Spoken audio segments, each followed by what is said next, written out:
Hello, welcome. How are ya? I'm good. How are you? Good. What's going on? I've been packing my Yes. room up. You're moving, huh? Yeah, I settle on Wednesday and move, Thursday, Friday, and however long it takes. Beautiful. Yeah. Thank How you. are you? I'm very good, thank you. Thank you for the grand reveal. But first, let me strip. Yeah. I'm really just blossoming into my true self, during this time. How are you going? Yeah, I mean, I'm doing my own head in a bit. I can see by your Insta stories that it hasn't really helped your sanity any good. No. I'm like, but you know what? It's like, I'm like, oh, I'm doing the thing again. And there's no opportunity to really escape and do all the patterning of, oh, let me just keep myself really busy or let me, go and overcompensate for people, which is a big thing I do. Without this connection that's going on and the four walls of the house, I'm just like, oh, I'm really driving myself nuts. Like, I'm just noticing what I do that's really not, compassionate to myself. And then I'm also noticing, a lot of great things about myself that I think I don't give myself credit for. But look, it's a washing machine, isn't it? Yeah. It's crazy times. Mm. How did you become spiritual?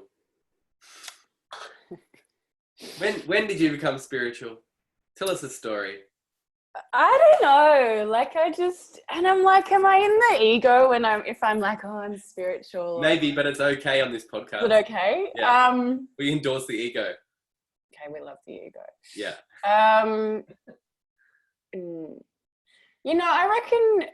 I reckon since I was a child. I reckon really young. Like, I reckon you're basically born enlightened, right?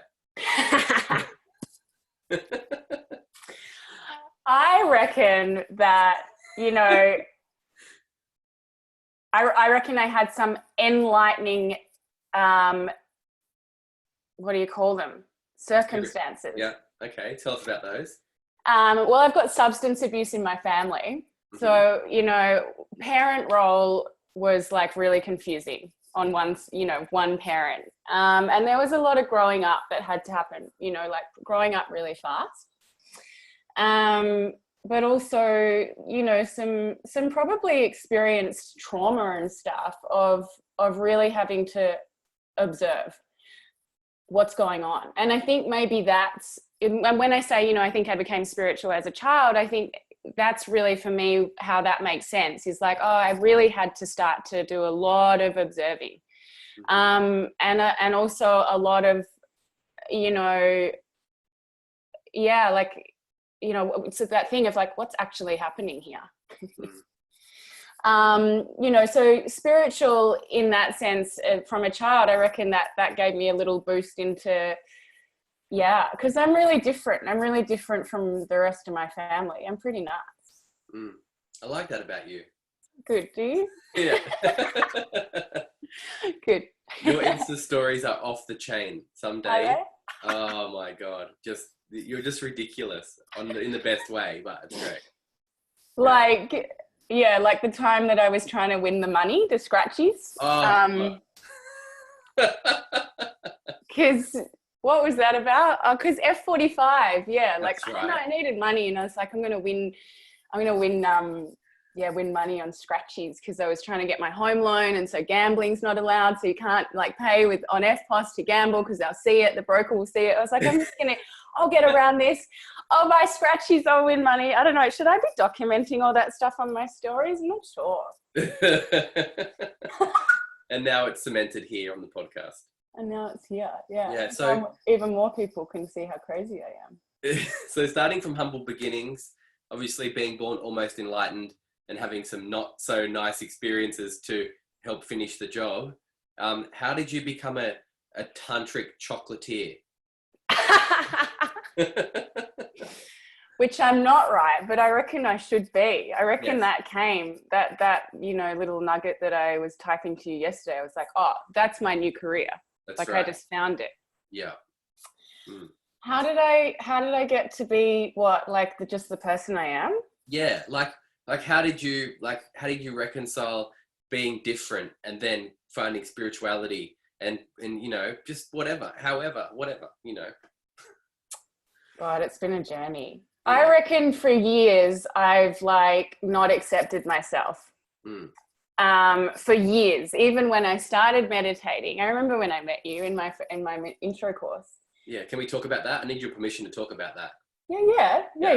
Because I want to hear I want to really hear your character analysis or any changes that have happened. But years and years and years of not accepting myself, and to the point where I reckon maybe only really mid last year I had a really quite an experience in Greece. I went on this trip and there was a lot of stuff being mirrored to me everywhere, and particularly the adoration from men, and just how how I wasn't how awkward I was in receiving that. And something just really landed in Greece of and it just kept coming up. It was every day. It was the universe was just I'm going to keep showing you that you're actually not receiving this because you're not receiving yourself. You're not accepting yourself. And I reckon once that, getting back from that trip and then having to move house, get out of my flat and not being able to afford the life that I had for so many years. The synchronicity of those two things of you must love yourself, and also you don't need all these things you think you do. That was a real thing for me of, I can't remember your question, but how I got to be the tantric chocolatier was in that moment, I reckon. Yeah. And so let's go back to before you started to learn to meditate, or before you had spiritual practices. You got it, obviously been into yoga for a while. How did what was the first kind of gateway drug to spirituality for you? Oh, the gateway drug was working in film. What's that? I was an assistant director. So in uni, I was a karma yogi at Bikram Fitzroy. Yeah. Which meant that I picked up all the sweaty towels and had a free membership. Yeah. And back in the day, they used to call that slavery. And also, have you seen that documentary? Lucky I got out. Anyway. Yeah. Or unlucky. Weigh it up, Yeah. And I did that. I reckon that was 6 months. And I was like, oh, I really like the yoga. And then I that was when I was around, I reckon I was 20, 21. And then I just sort of let it go. And then when I was 25, I was in Sydney. I was working in film as an assistant director. I just realised you said Bikram then. I should take that back. Not lucky. I was like, she said Bikram, right? I'm like, oh shit, that's not lucky. You don't want to be there. No, sorry about that. I was like, okay, I don't know what you mean by that, but whatever. And then, so I was working in film as an assistant director, and for anyone who doesn't know what that job is, it's basically herding very special cats that don't listen. That have their own agenda, and basically in a storm with moving goalposts. That's what the job of an assistant director is. Right. Here's mess, organize it. And so you got a radio in one ear and you're always on the phone, and it's just chaos. It's chaos. And I just felt like I had no space. And that's what really led me to yoga, power living, Bondi. I just remember I did a class there one Saturday and I was like, oh my God, this is so nice. And really, to be perfectly honest, I just kept going for the hour without my phone in the beginning. Yeah. So then that made you hyper spiritual, obviously. Yeah, even though I was already enlightened, but yeah. That's right. Well, there's little bits and pieces that don't fit. We'll match them up at the end. We'll make them all, and it'll all come together. Yeah. Yeah. So then, like, I remember when I first met you, I reckon you were pretty stressed, you know? Yeah. So that you were assistant directing then? No, I was, I had found a less stressful job. Yes. It's still quite demanding. Yeah. As a producer in advertising. Uh-huh. Mm. Yeah. So do you still do that? And when I met you, I was also in a year of sobriety. So I find that so interesting that you say, you know, that I was pretty stressed, because it's, for me, like, I feel like that year, that 12 months of absolutely no substance, I was pretty chill. So that's really interesting. Do you reckon I'm more chilled out now? Or what do you do? What do you do now? I work, well, like now, or like... Yeah, like not right now, but right like now, yeah, obviously. Generally, like, what do you do for a profession? Are you still in advertising? Is directing? No. So I did my yoga teacher training, and then I was like, oh, I deserve to live a, you know, not stressful life. Like, this is shit. Yeah. And I came back from the yoga teacher training, and I was like, I'm done. I did my last campaign. I was freelancing anyway, so it was a quick exit. And then I started teaching yoga full time. I don't recommend that to anyone. You're teaching yoga full time. No, going hard, like like, what is it? Cold turkey, like bang. Oh, yeah. Like, without transition. Yes. Yeah, that's not the way you do it. But it's the way that Georgette does it. Do you mean because you hadn't had time to learn to teach properly, or you didn't realize how demanding teaching yoga would be financially? What's the trend? Financially. Right. I went from I basically started earning 25% of what I had was used to earning for 5 years. Mm-hmm.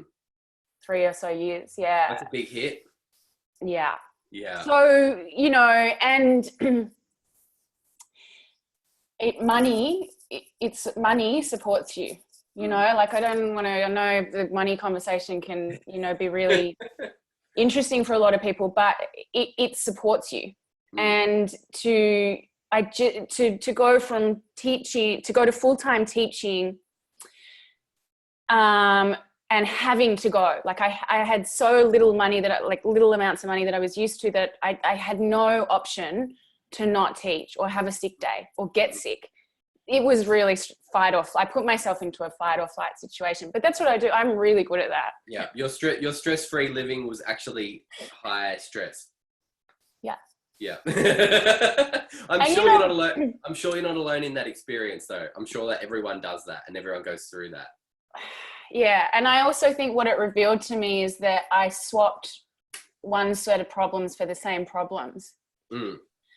Talk so there was a big accountability factor in that. You know what I mean? Like, I realized that I defined successful as being busy. Mm-hmm. So, like, I, you know, went from producing and just being always busy, it's always about everyone else, to full-time teaching for no, you know, so it sort of became, maybe this isn't actually about the money. This is about what I do as a person. Mm-hmm. I put myself in a situation where it's like, I've got no space for myself. Mm-hmm. So, really. So have you worked that out yet? Yeah. Yeah. Okay. Tell us about that. How did you do that? What did you change? It's a lot of boundaries work for me, really. Yeah, like having boundaries with myself and other people. But how I got to that, what I realized is that I needed to pay my rent with not yoga money. Mm-hmm. And I needed to get back to teaching from a place of, I love this. Like, this is a bonus that I get to do this. Mm-hmm. And so I found a job in an office that I work there 3 days a week. I still don't really know, like, what, I mean, it's real estate. Is that the place where you steal the milk from? Yeah. and I wore the security tag. The Maya security tag, which I've still got, which is, you know, in the middle of COVID is vintage, that tag. That was hilarious, the Maya security tag. You and your dresses, you're off the chain. You are off the chain. Yeah. So, yeah, look, that's a good way to maybe get fired, like in your first couple of days. I didn't, but I literally sat there the whole day at this office job, like with this like folder behind my, and it was like the management of the folder covering my back was really like a big task for 8 hours. I got a vulnerable share for you if you'd like to hear it. Go. When I had a similar experience, right? When I was in like year 5, I wet myself in class. I completely wet my pants. I wet my whole pants in year 5, right?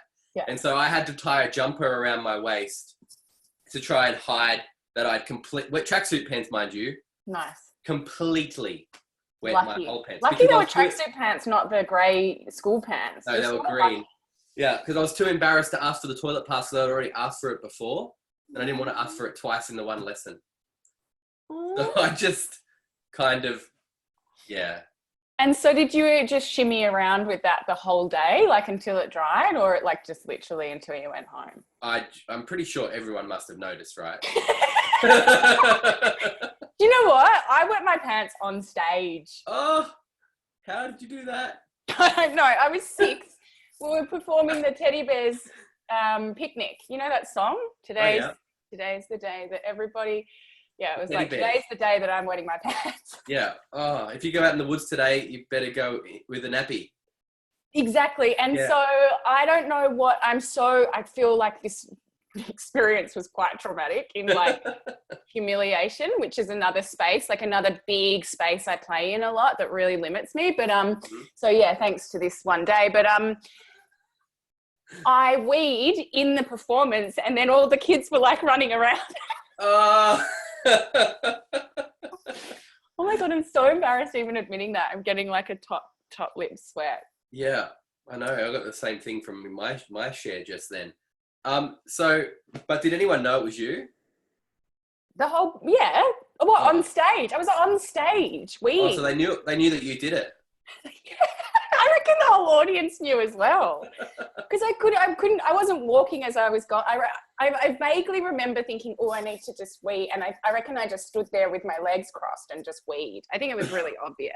Oh. And then it was not, this is not good. And then these puddles came. Puddles. And there were like kids swimming around in it. And parents just there like, oh my God, did you see that? You know, like, oh, where's that kid's mum? You know? Ooh. Drunk, that's where. Yeah.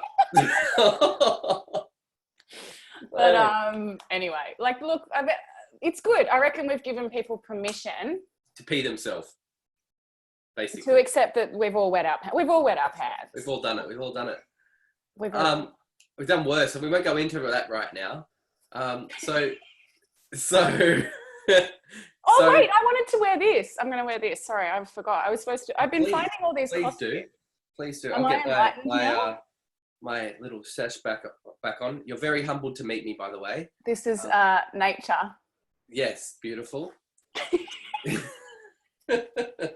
Plastic nature. Plastic nature. It's all nature, though. This is Poison Ivy's costume. This is something I found this morning. This is, if you want to know, this is her arm. One of her arms. Right. Is Poison Ivy from? Poison Ivy from the Batman. Okay. Gotcha. Duh. Don't you know her? No, I don't. Okay. Tell us about like to take a sip of tea? I won't wet my pants. Please. Please. It's a big cup. It's like Alice in Wonderland's cup. Yeah. I don't have normal things. Okay. Yeah. What about the Beatles? Do you have something about the Beatles? I love the Beatles. You're going to tell me about the Beatles? Yeah, I was thinking, like the soundtrack of what's happening right now. Are we allowed it? Are we talking about what's happening right now? Yeah, COVID. Well, I think it's an elephant in the room. It's a giant Ganesha. Bring it up. Get it in. Strawberry Fields, I feel like, is the soundtrack of what's actually happening right now. Please elaborate on that. Well, let me take you down. Yes. Right? Nothing to get hung about. Uh-huh. Like, we're all learning that. Are you not learning that? Like, really, I think we're learning that we worry about a lot of stuff. That's right, yes.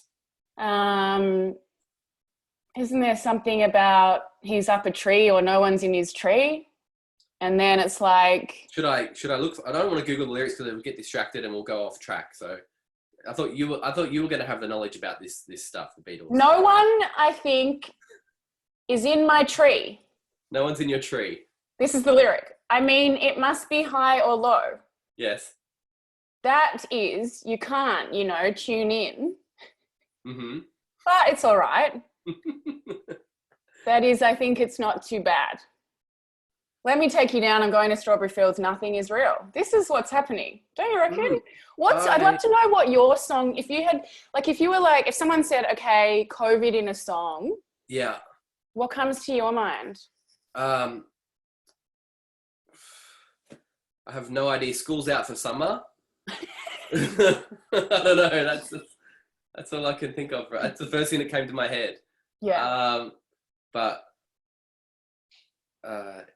And I like that because you know what? I mean, I've been having this conversation with a couple of people. I always feel guilty when I sort of bring this up, but I'm noticing there's a lot of self-soothing patterns coming up for people, and people are like, seeing all the people are homeschooling, and there's a lot of memes like mumsy, like, I need a wine, and it's, what's an acceptable time to drink, and all that stuff's really coming up for people, right? What's an acceptable time to drink while you're homeschooling? Yeah. But, and it's this thing, I think, I read something the other day, and it's like humans have been wanting a holiday for years. And I think with you saying, the song that comes to mind is School's Out for the Summer. This is an interesting time where and I don't want to offend anyone when I say this, because I do understand this is not a holiday, but it does, the space that we're all experiencing is something that we quite often only buy ourselves on a holiday. Yes.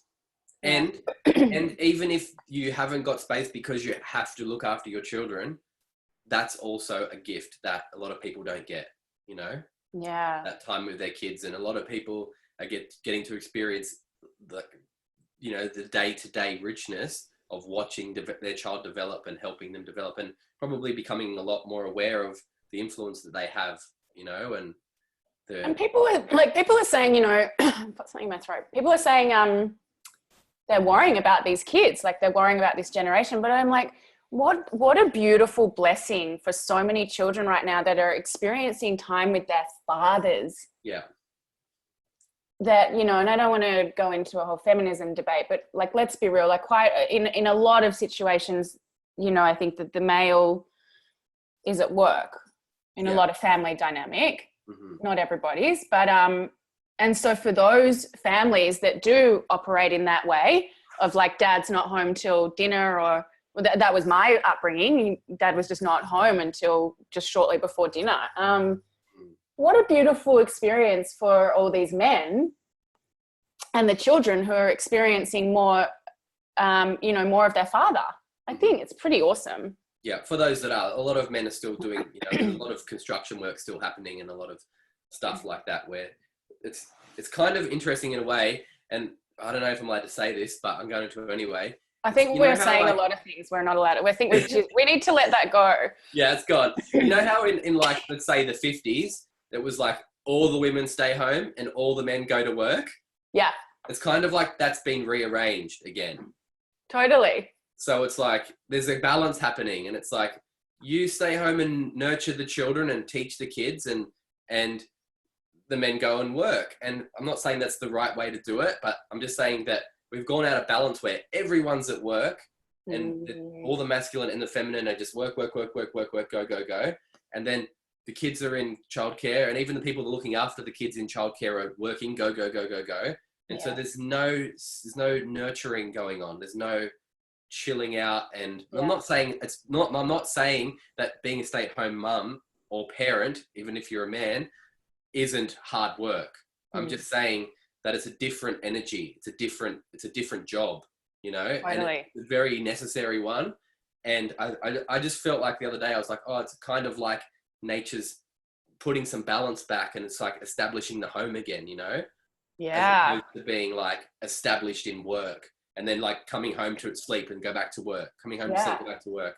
It's like, boom. And like, obviously, because I'm teaching meditation now, and there's so many women that are either meditating or coming to meditate, and like, you'll be like 10 women learn and then one guy learns, you know? Yeah. And so there's this like, obviously there's this giant like network of women that are just like getting connected and really tapping into what's happening and just creating this super juicy, nurturing vibe. Yeah. And yeah, it's great. But, and like a lot of men aren't coming to meditate, but I'm kind of understanding, you know, maybe that's where they're at for now. And it's more important that the feminine vibe, or that nurturing community is brought back, you know? And it takes one, right? You know, like it takes, like, you know, it's good. Like if let all the women come, because then they go home to their house, and then it's like, you know, surely, like, I mean, like I remember I was dating a guy who didn't meditate. And the whole time I dated him, I was like, God, I'd love to date someone who meditates.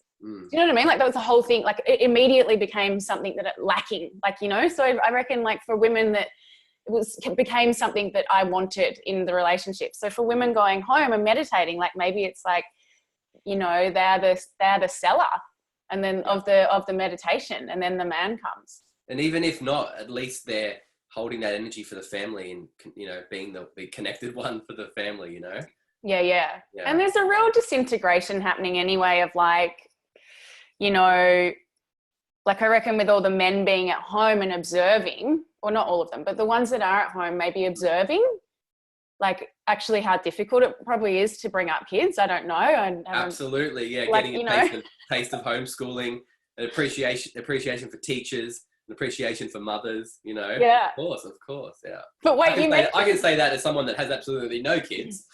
Yeah. You know what? I'm just like, because we're saying things that we probably shouldn't say, and we've given ourselves permission now. That's right. I'm actually really glad I don't have children in this time, because like it's difficult enough, like looking after, like I feel like I am really looking after a 4-year-old, just trying to like handle myself. Right. Within 4 walls is like, that's enough for me. That's like, yeah, I like appreciate all the parents who are like, I just don't know how difficult it must be. They're taking one for the team, let's say that. But you mentioned the 50s before, and I leant over because look what I found last night. A naked Barbie. Wow. Yeah. How appropriate. Look at that. That's so wrong, isn't it? She's got big eyes. It's just very like, big and blue. Here, let me show you what life's going to look like. And this is the first point where it all goes wrong. Is this COVID Barbie? Yeah, because she sold everything, even her knickers. No, but wait, there is a 50s one. Actually, this is the only one I've been told I'm not allowed to get rid of. This is one from my stepmom, and she's got a different face. Hang on, let me show you. So she's a bit fuller in the face. Oh, yeah. So this is more like 90s. Right. Gotcha. And can you see? I'll put them together. Yeah, I did see that. Yeah. She looks like she might be a little bit pregnant herself, second Barbie. Yeah. She's good. We like this one. That's great. She looks very happy, very healthy. An appropriate outfit, I reckon. She's got that glow about her. Yeah. Yeah. And she's just got a little, I reckon she's got thinner lips. You know? Because everyone, like, really, well, even it felt like 5 minutes ago, everyone had thinner lips. Have you seen 2020 Barbie? No. The lips are 90% of the face. Whoops. Yeah, well, that's not a vibe. I don't, yeah, anyway. The whole spiritual tradie is just being cancelled on account of the last 10 minutes of this podcast. Oh, jeez. Wow. So you think I was stressed then? Hang on, wait. I need you to tell me if I'm less stressed. You are absolutely less stressed, yeah. Yeah. but not less. See, this is the thing. I mean, meditation definitely. I just remember you telling me how much, like, not telling me, but just like in that meditation session, just confessing how much you hated all the advertising people. That didn't happen, but I thought I'd just. I was like. Just in case any of them are listening, and they're like, "What? She hated us?" No, of course she didn't hate you guys. But I hated the environment and the phone and like the constant need to be on call. Yeah. Yeah, and like no. It's actually not it's partly the industry, but it's a lot about myself, and it's all this boundaries, exploration I've done over the last 2 years, and actually even forming boundaries is just massive for me. So, yes. It's full accountability as well. Like it's not just the industry. It's just the fact that I wasn't able to set boundaries. So which is for an advertising person, the boss, someone without boundaries is just a dream, because it's, you work hard, stay here till 8 o'clock until it's finished, drink wine at your desk, eat chips. Like it's, Exactly. So your boundarylessness attracted you to that position. My boundarylessness. Yes. Yeah. Sorry, I feel like I'm not as quick in COVID, like right. I'm not as quick.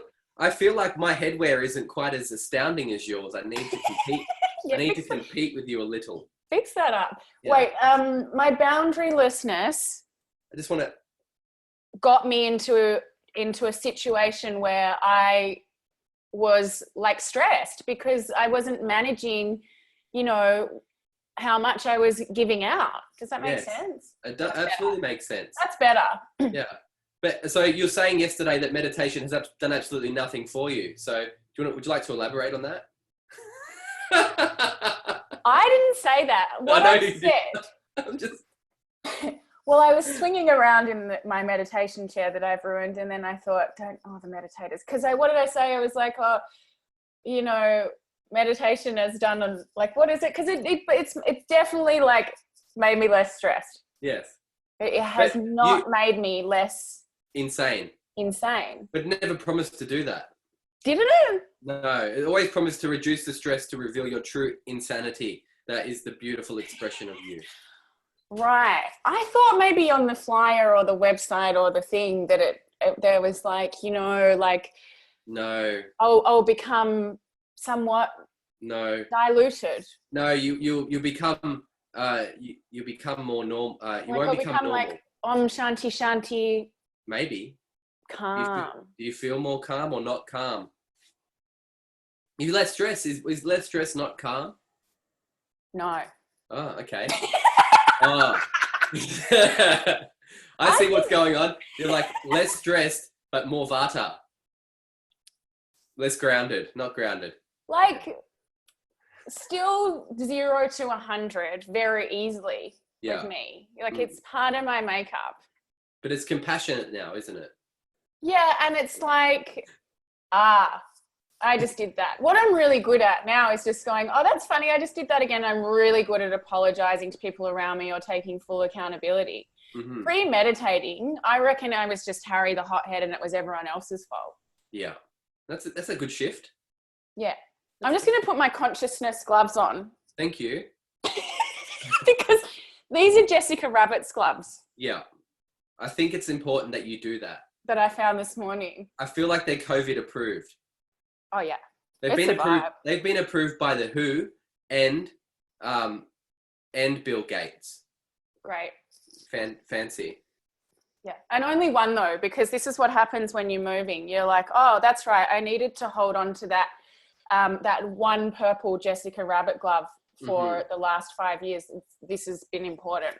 If you ever need to do a prostate exam on an elephant, that glove is going to come in handy. Okay. And what about with the headband behind the nature? No, he might try and eat that. You got to be careful because he'll be like, that's a tasty little snack, and he'll swing around and probably rip it off your head. And then would my meditation practice in that moment help me? You might just find yourself witnessing the elephant. Yeah.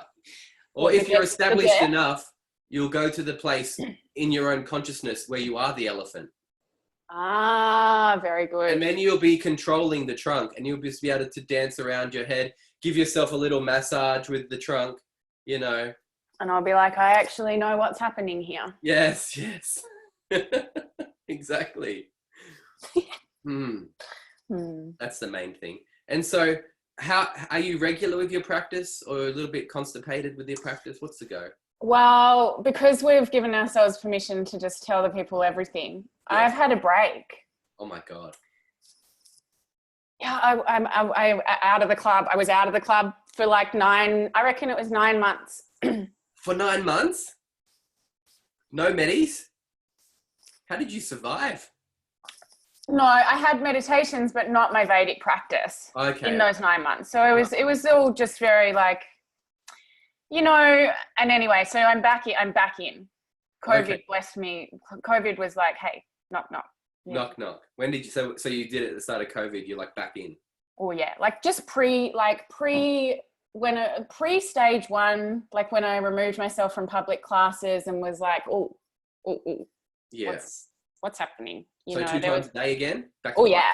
Yeah? Yeah. Oh, it's good to be back. Oh, thanks. It's so good to be back. But, you know, and I had such a nice first week back. Like I was getting to 20 minutes on the dot without opening my eye or looking at the timer or being interrupted by the timer. And I was just like, God, I'm in this.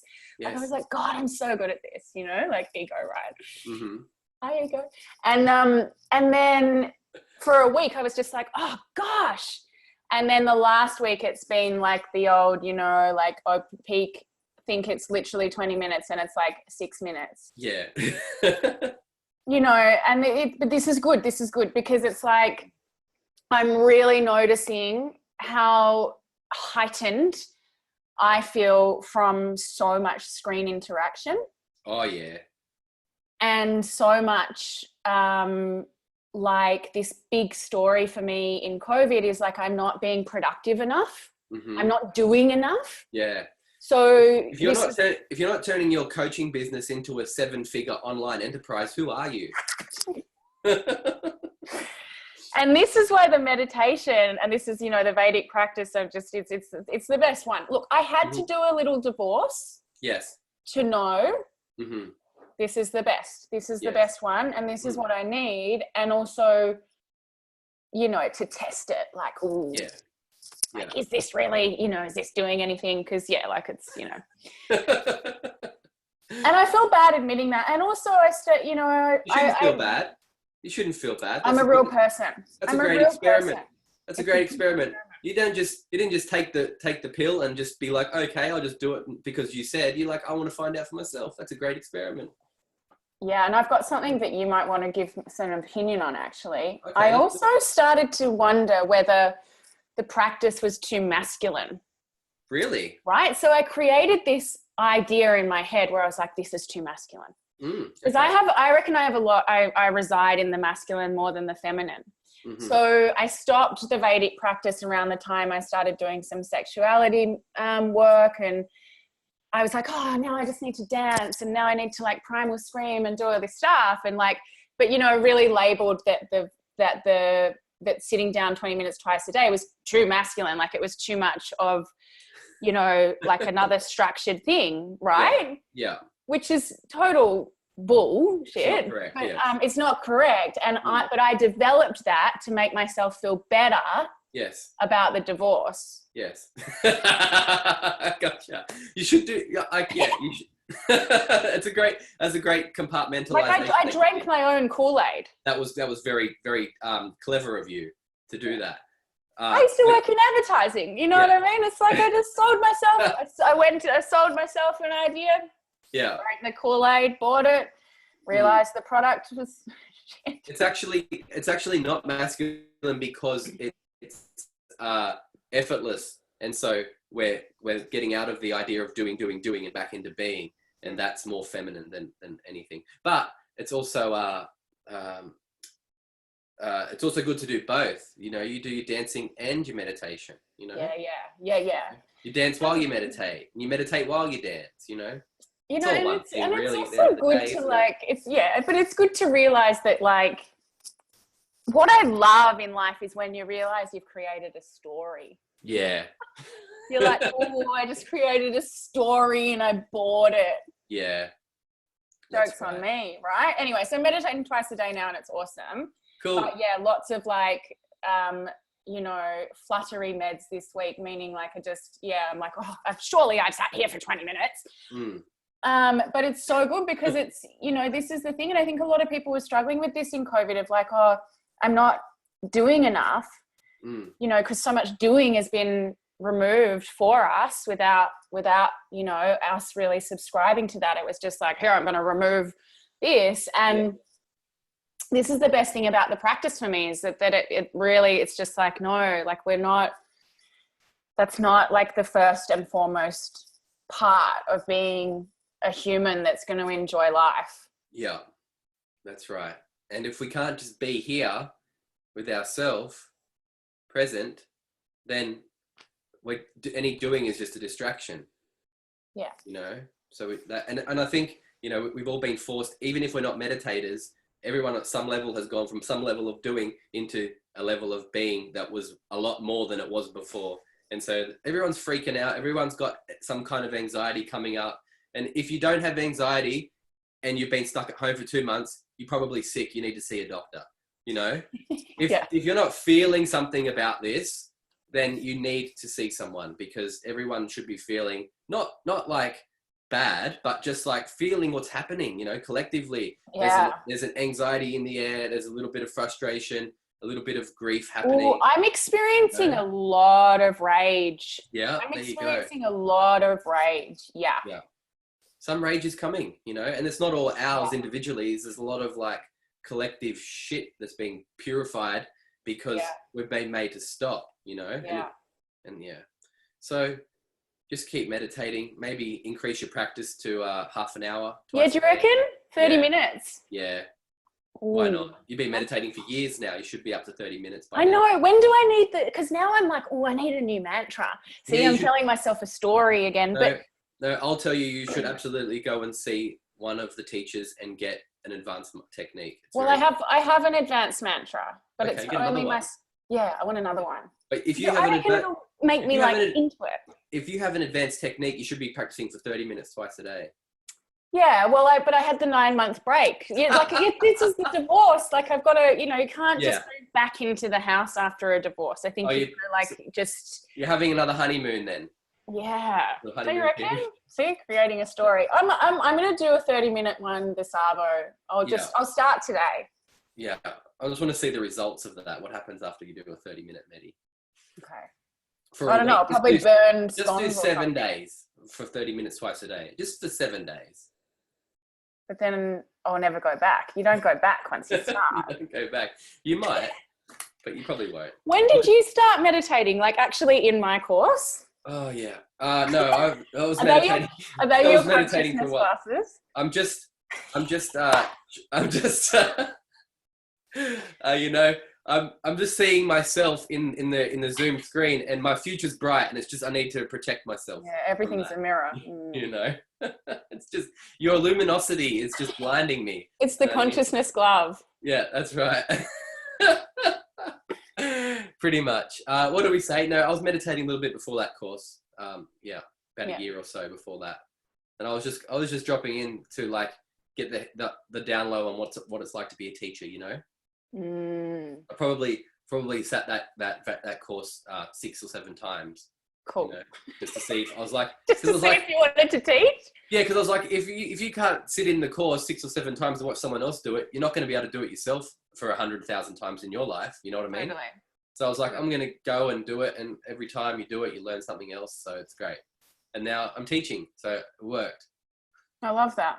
Yeah. Yeah. Cut these off now, right? It's a little bit too much.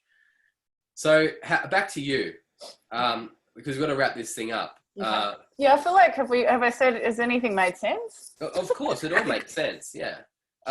Good. Beautiful. So, do you have a favorite spiritual wisdom or quote? Is my final question for the podcast. This is why I asked you. Yes. Yesterday. Remember, I was like, what do you, like, I was trying to get you to tell me what you were going to ask me, and now you've thrown me something that I don't have an answer for. Because you're a long-term listener of the podcast, you would know that's the question I ask every episode. I know.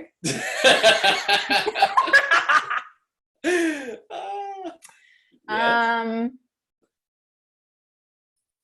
You know, was there one key little quote in a yoga class or something that you walked in and was like, yeah, I'm down with that suggestion, you know?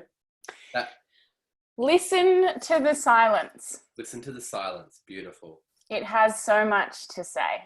Wow. That's my favorite. Beautiful. But I don't know who said it. Let's say Rumi said it. Yeah. Or the Maya person, or the, how do you say, young Pablo, or I don't know how to say the people's young Pablo. Yeah. Yeah. Okay. We'll say that. Yeah. I've got something to read you. Okay. Thank you. This is. Wait, is that the end of the question? Unless you want to elaborate more on the answer. I just feel like I'm not a quiet person. Mm-hmm.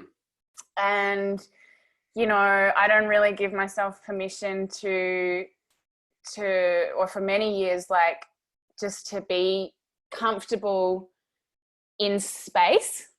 Mm-hmm. Like, not like on the moon. I mean, I'm comfortable on Mars. That's the sort of person I am. But, like, to be comfortable in silence, to be comfortable in, like, space, the space between, you know, it's that thing. The biggest thing for me of this journey of meditating is coming to acknowledge the space between everything, which I'm not giving any of right now. But do you know what I mean? It's like, absolutely. Yes. There's just as much in the transition as there is in, you know, the destination or whatever. It's just like, here's some emotions that are coming, and be in them, because it's, you know, like, it's that thing of, like, the silence has a lot to say. It's like, when you're not doing something, there's still things to listen to, yes. To be with. And I think we're really in a modern society that encourages us to be busy and to be distracted. And, you know, there's so much richness in just listening, whether it's to yourself or other people, being okay, you know, with silence, with space. 100% agree. I love that. Beautiful. Can you read me something now? So because I'm moving and I'm finding all these things. Yes. Just to be clear, that was such a beautiful discourse that you just gave on the beauty of silence, but it was also hard to take you seriously with that on your head. All right. Yeah. No, it's fine. Leave it on. You know what? It's like, yeah. It's great. It was great. It was like nature was just speaking, you know? Yeah. Yeah, it's like, I'm not a serious person anyway. So, okay. Now, because I'm moving and I'm finding all the things, you know, like all the things, I have also found the rules for being a princess, which were written by me. And I have the proof, right? Written by me with a little drawing. A little bit reflective. I can't quite see it. But yeah. I'll send it to you because you might want to print it out. I'll put it in the show notes. Good. No, here they are. Ready? I don't have show notes. You do now. Okay. Rules for being a princess. Yes. And I think this is for good for everyone to listen to at the moment, because all the men can learn. All right. Written by Georgette. 1, don't forget to dress nicely. Can I ask a question first? What's your name? Because it says Georgette Boehm here. My name is Georgette Boehm. Okay, because your Instagram says Georgette Primrose. Yeah, because it's just, well, that's my middle name. And no one really needs to know the Boehm because it's just too much. It's like too much. Georgette Primrose Boehm is like 3 names that are not very normal. So I'll drop the one that people find most difficult. And Primrose is kind of better for a yoga teacher as well. Primrose, you know. Primrose is like super weird. It's nice. Everyone loves a rose. But I love it. It's just like my friend just called her baby Primrose. So, you know, really? Look out. There's going to be a new generation of primroses. That's very sweet. Yeah. No one's calling a baby Bohm, is there? See, this is the thing. No one's calling a baby Bohm. I'm sure there's like 100,000 Bohms out there from like Middle East or something. Like, shut up. Imagine the Bohms listening. They're like, what? They've all gone. Right. They've left. Okay, rules for being a princess. Ready? All right, wait. Rules for being a princess. You have to dress nice. Ready? One. Dress nice. Don't forget to dress nicely. Yes. That's number one. The second one is find a prince. Yes. Number 3, make sure he is not carrying a gun and make sure he is rich. Good work. This was before I was enlightened. 4, ask him to go into the palace and have a cuppa. Yes. Oh, we've missed one. Oh no, I clearly couldn't count at this age. So it's gone straight to 6 from 4. That's good. Don't is in capital letters. Don't put heavy makeup on. Don't put heavy makeup on. So this little kid wants a rich person, but doesn't want to put makeup on. Okay. Is that because she's like organic and all about not harming the skin? She's enlightened. Yes. Oh yeah. Right. Gotcha. Once she wrote that one, that was the point when she wrote number 6. So she wasn't enlightened when she was looking for a wealthy person. And then when she wrote, don't put makeup on. Then she was. That was the moment. 7, offer the prince something to eat. Always do that. Princes like to eat. 8, ask him to tea, which means dinner, because I was from Adelaide. Some tea. 9, do that until he asks you to marry him. 10, care for him. 11, don't wear heavy jewelry. See? I don't think she was a feminist, this little girl. And number 12 is my favorite one, and I think my biggest download of the last few years, even though I'd written it when so many years ago. Took me 35 years to realize this one. Number 12, live happily and do what you want. Nice. It doesn't include anything about the prince, does it? No. So by number 12, she's forgotten about him. Yeah. And that's the rules for being a princess. Great. That's you should definitely elaborate that into a book. I've always wanted to write a book. Yeah. Jordan Peterson's got 12 rules for life. You can have Georgette Bohm's 12 rules for being a princess. You can. Well, with a free headband with every purchase. Well, yes. Hopefully that would be more organic than that one, though. Yeah. More natural.